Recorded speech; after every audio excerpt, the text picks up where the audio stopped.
नमस्कार, स्वागत है आपका। आप देख रहे हैं इंडिया टीवी स्पीड न्यूज। आपके साथ मैं हूं ज्योत्सना पाटनी। अब वक्त है आज के शब्द बाण का। यूपी के कैराना से समाजवादी पार्टी की उम्मीदवार इकरा हसन ने एक चुनावी सभा में बीजेपी के 400 पार के नारे पर विवादित बयान दिया।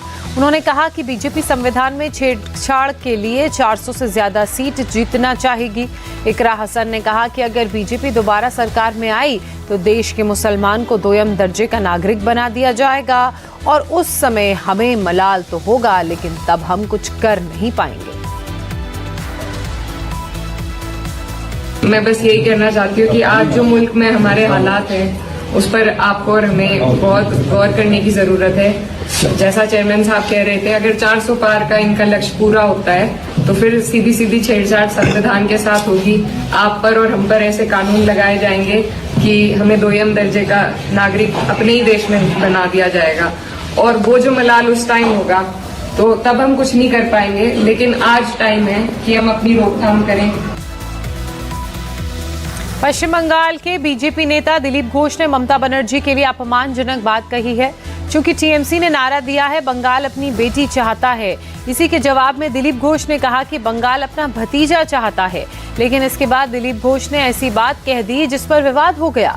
दिलीप घोष ने कहा कि ममता जब गोवा जाती हैं तो खुद को गोवा की बेटी कहती हैं, त्रिपुरा जाती हैं तो वो त्रिपुरा की बेटी कहलाती हैं। उन्हें ये तय करना चाहिए कि उनके पिता कौन हैं। बांग्ला निजर भाईपो के चाहे, बंगाल को भतीजा चाहिए। दीदी गोवा में कहती हैं कि मैं गोवा की लड़की हूँ, फिर त्रिपुरा जाकर कहती हैं कि मैं त्रिपुरा की लड़की हूँ। पहले वो तय करें कि उनके पिता कौन हैं। किसी की भी बेटी बन जाना ठीक नहीं है। जैसे ही दिलीप घोष का बयान आया तो कीर्ति आजाद ने इसे पकड़ लिया। कीर्ति आजाद ने कहा कि दिलीप घोष तो दुर्गा माँ का भी अपमान कर चुके हैं, वो अपना मानसिक संतुलन खो चुके हैं। आजाद ने कहा घोष के बयान से साफ है कि बीजेपी नारी सम्मान का सिर्फ दिखावा करती है। हकीकत ये है कि ये महिलाओं को कुछ समझते नहीं। दिलीप घोष और भाजपा की मानसिकता रोज रोज उजागर हो रही है कि किस प्रकार से यह नारी शक्ति का अपमान करते हैं। दिलीप घोष के बारे में तो पहले भी पता है कि दुर्गा माँ का अपमान किया था। पूछा था कि उनका माँ बाप कौन है, मालूम नहीं। अब दीदी के बारे में इस तरीके से बात कर रहा है। तो यह मानसिकता जमींदार वालों जो भारतीय जनता पार्टी की है, जो समझते हैं कि यही है, कोई दूसरा नहीं है। इनको कभी भी नारी को लेकर के इनके मन में सम्मान नहीं रहा और इसीलिए यह बेबाकी से जो चाहते हैं वो बोलते हैं। ऐसे लोगों को किस प्रकार से लोग सह सकते हैं ये हमको समझ में नहीं आता। इसलिए इनका बहिष्कार होना चाहिए। इनकी जो मानसिकता है उसका बहिष्कार होना चाहिए और ये जो मानसिक संतुलन खो चुके हैं इन्हें अस्पताल में जाकर के भर्ती होना चाहिए। ऐसे लोगों को समाज में रहने का कोई अधिकार नहीं है। धिक्कारता हूं मैं ऐसे लोगों को। इसके बाद टीएमसी के तमाम नेताओं ने दिलीप घोष के जरिए बीजेपी को घेरा। दिलीप घोष के खिलाफ इलेक्शन कमीशन से शिकायत दर्ज कराई। उनके बयान को मॉडल कोड ऑफ कंडक्ट का वायलेशन बताया। ममता बनर्जी की सरकार में मंत्री शशि पांजा ने कहा कि यही बीजेपी का डीएनए है। महिलाओं का अपमान करने वालों को बीजेपी ने अपना उम्मीदवार बनाया है। दिलीप घोष फिर से ममता बनर्जी को अपमान किया। फिर से उन्होंने एक व्यक्ति के ऊपर अपमान किया है, आक्रमण किया है। दिलीप घोष का डीएनए ही ऐसा है, उनका और बीजेपी का चरित्र ही ऐसा है। ये बंगाल के लोग और बंगाल के समाज और बंगाल के नारी समझ लें कि इस तरीके के लोग भी कैंडिडेट होते हैं। इस तरीके के लोग भी सोचते हैं कि वो जीतेंगे और लोगों को और भी अपमान करेंगे, नारियों को और भी अपमान करेंगे। तो दिलीप घोष और पवन सिंह में कोई फर्क नहीं है। दोनों बंगाली नारियों और नारियों को ही अपमान करते हैं। बंगाल की नारी जवाब देंगी। इस अपमान का जवाब देना है, मुंह तोड़ जवाब दीजिएगा। जिस तरीके से नारी शक्ति को सम्मान नहीं करते हैं, नारी को और दुर्बल बनाने की कोशिश करते हैं, यही भाजपा के असली चरित्र है। इसको समझ लें।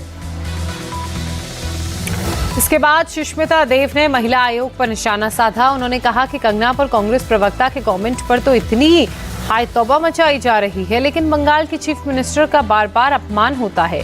बीजेपी के नेता ममता के खिलाफ बयान देते हैं। महिला आयोग कुछ बोलता क्यों नहीं? सुष्मिता देव ने कहा कि सारी संस्थाएं बीजेपी की कठपुतली बन गई हैं। पिछले 2 दिन से भारतीय जनता पार्टी अपने एक महिला प्रत्याशी के अपमान के बारे में बहुत लंबी लंबी भाषण दे रहे हैं, पर इस देश की एकमात्र महिला मुख्यमंत्री को लेकर जिस तरह का वक्तव्य बीजेपी कर रही है, मेरा मानना है ये हमारे देश के और राजनीति के परंपरा के खिलाफ है। मैं दिलीप घोष जी से कहना चाहती हूँ, आपकी जो ये गंदी सोच है महिलाओं के बारे में, ये कहाँ से आती है हम सबको पता है। ये आरएसएस की सोच है जो नारी शक्ति के खिलाफ है।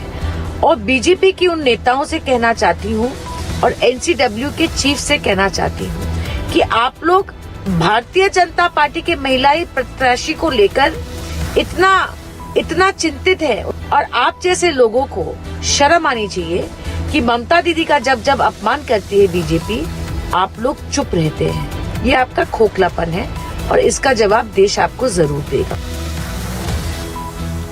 हालांकि बीजेपी ने कंगना के अपमान को बड़ा मुद्दा बना दिया है। बड़ी बात यह है कि कांग्रेस के तमाम नेताओं ने भी कंगना के खिलाफ कमेंट को गलत बताया, लेकिन कंगना इस मुद्दे पर ज्यादा नहीं बोली। कंगना ने दिल्ली आकर बीजेपी अध्यक्ष जेपी नड्डा से मुलाकात की। नड्डा के साथ मीटिंग से पहले सुबह कंगना रनौत ने सिर्फ इतना कहा कि महिला का सम्मान जरूरी है। तरीके की जो महिला है, मैं एक अभिनेत्री हूँ और अभिनेत्री होने के कारण या जो भी किसी भी महिला का कोई भी, चाहे उनका व्यवसाय हो, कोई भी उनका काम हो, पेशा हो, हर महिला, चाहे वो टीचर हो, चाहे वो एक्ट्रेस हो, चाहे वो जर्नलिस्ट हो, चाहे वो राजनीतिज्ञ हो, या वो चाहे सेक्स वर्कर हो, किसी भी तरीके की जो महिला है वो डिग्निटी जो है वो डिजर्व करती है। और किसी भी महिला को अपमानित करना, उसके सेक्सुअलाइज करना, और खासकर सबसे ज़्यादा जो मुझे दुख हुआ है वो जो मंडी जिसे छोटा काशी कहा जाता है, पूरे विश्व में छोटे काशी के नाम से प्रसिद्ध है, जहाँ पे ऋषि पराशर से लेकर ऋषि मार्कंडेय जी ने तपस्या की है, उसके बारे में इतनी भद्दी टिप्पणी, तो हम सब मंडी वासी जो हैं वो बहुत ही कष्ट हमें हुआ है इस चीज़ को लेकर। हिमाचल के मुख्यमंत्री सुखविंदर सिंह सुक्खू ने कहा कि कंगना हिमाचल की बेटी हैं। जब उनसे पूछा गया कि क्या वो सुप्रिया श्रीनेत के कमेंट की निंदा करते हैं, तो वो जवाब गोलमोल कर गए। सुक्खू ने कहा कि महिलाओं के सम्मान के लिए उनकी सरकार हर महीने 1500 रुपए देने वाली है, और इसी से साबित होता है कि कांग्रेस महिलाओं का कितना सम्मान करती है।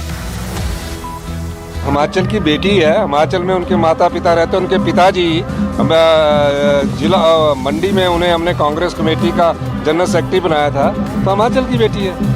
सम्मान नहीं करते हैं ऐसा कह रहे हैं, और महिलाओं का 1500 रुपया देकर प्यारी बहना महिला सम्मान निधि हमने शुरू की। 18 और महिलाओं के लिए कई योजनाएं हमने शुरू की। महिलाओं की बेटियों की उम्र 18 से 21 साल करने की हमने शुरुआत की।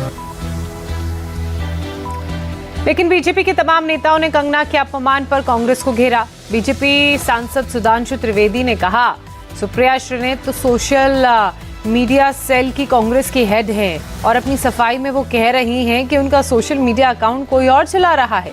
ये हैरानी की बात है। सुधांशु त्रिवेदी ने कहा, देश महिलाओं का अपमान बर्दाश्त नहीं करेगा। उन्होंने कहा कि हमारे अकाउंट जो थे वो दूसरे कई लोग डील कर रहे थे।